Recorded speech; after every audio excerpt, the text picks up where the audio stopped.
What up, Jay Roos Theory? Watching these fights last night, the Day of Reckoning. Not sure when I'm going to post this video because I've made so much content, but watching this heavily stacked card makes you think of the Don King days.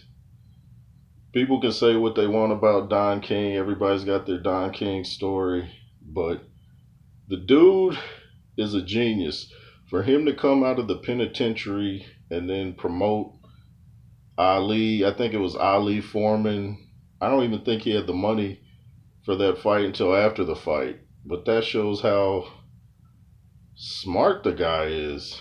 I mean, everybody out there studying this rapper and that rapper, y'all need to look at what Don King did.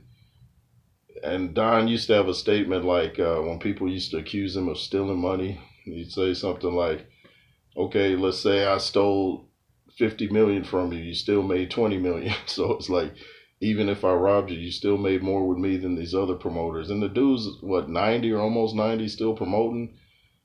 His work ethic is very, very exceptional. I don't know if you guys ever saw the movie with Ving Rhames where he played Don King.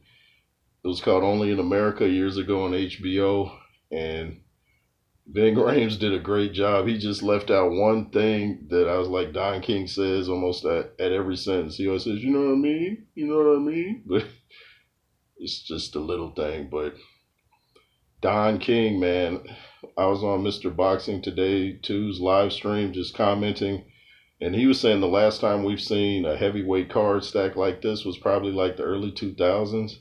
I think Galata was on the card, Chris Bird, whatever heavyweights were popping at the time. I think Lennox Lewis had just retired, so they were kind of trying to find somebody to take the boxing throne, so to speak. But Don King, man, that dude. I used to just like watching his interviews. It's like with Jim Rome, he'd be so energetic and stuff, and he'd have all these funny stories and takes, and he'd be constantly trying to sell the fight. You try to change the subject, he goes right back to selling the fight.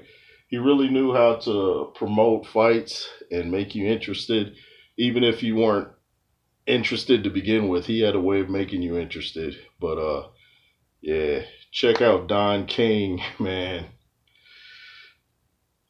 Tim Witherspoon, not such a great experience with Don King. I don't think Larry Holmes either.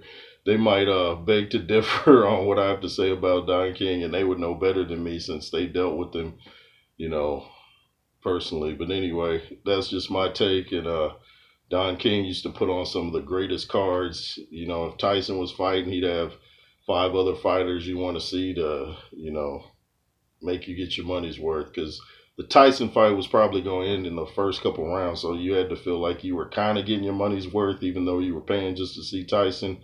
Anyway, Jay Roos Theory, LSR forever, and be fearless. Yay.